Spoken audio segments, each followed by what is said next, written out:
could stay awake till the night. Hey, what's going on, you guys? So today we're going to be doing something a little bit different. Today I'm going to talk to you guys about how I actually shoot portrait photography. So portrait photography is not one of those things that I actually thought that I was going to get into. I normally shoot landscapes or more nature type pictures, but I always find myself, no matter where I'm going, if it's a trip to like Hawaii or going into the city, I shoot a lot of portrait photography. So that's something that I've gotten good at over the last couple of years.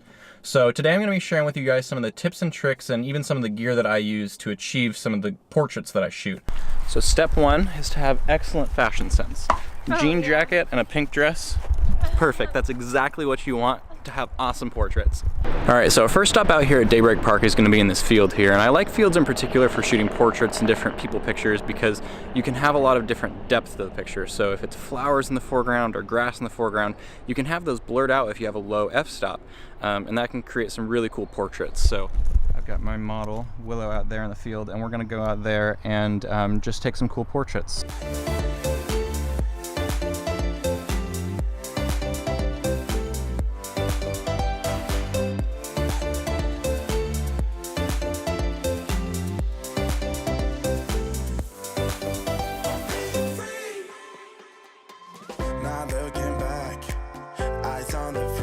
Okay, so stuff like this right here, or this different tall grass right here, this is what you're going to want to be having in your pictures in the foreground, and if you have a low f-stop, that's going to blur out really well. So this is exactly what you want to look for. It just adds a cool element to your portrait pictures.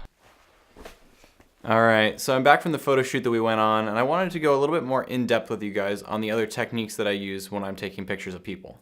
So the first technique that we talked about was using your surroundings to take better pictures. So with a low f-stop with something in your foreground like grass or flowers, you can take really nice pictures. And here's a couple of the pictures that we took while we were out at Daybreak Park. They turned out really well, and by adding this extra element to your pictures, it takes it to the next level. Alright, so the next thing I wanted to talk about was the actual hardware that I use. So the lens that I typically use almost always when I take pictures of people is my Sony f1.8 35mm prime lens. So the biggest reason that I use this lens, and I actually almost use this lens almost all the time now, is just the fact that it has a really low f-stop on it. So at f1.8, you're going to get really good bokeh effect between your subject and the background or the foreground.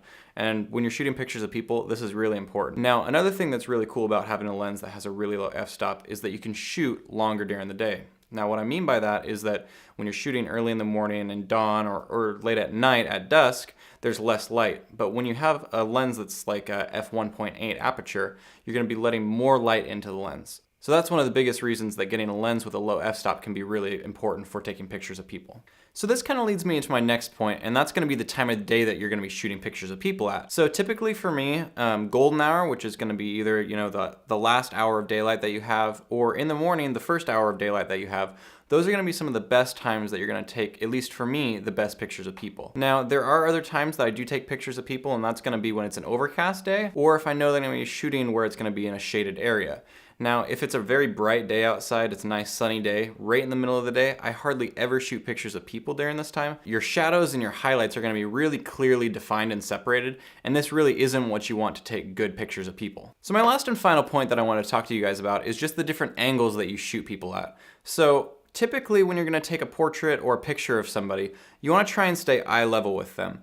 Now, this can change if you're trying to convey something else, like if you're trying to convey confidence in somebody or trying to convey them as being larger than life. Shooting sometimes lower than eye level, if like say you're shooting them up on top of a staircase or something. Sometimes this can be your advantage, but typically shooting eye level is going to work out the best for taking a good portrait of somebody. Now, an example of this, I have two separate pictures. One I shot where I was shooting down on the model, and the other one was shooting at eye level. Now, separate from just the fact that the background looks better, you can tell that the model themselves looks a lot more confident just straight on at eye level. So if you're going to shoot pictures of people, shooting at eye level is one of the easiest and quickest ways to take better pictures. Alright, you guys, thank you so much for watching this video on how I shoot portraits and pictures of people.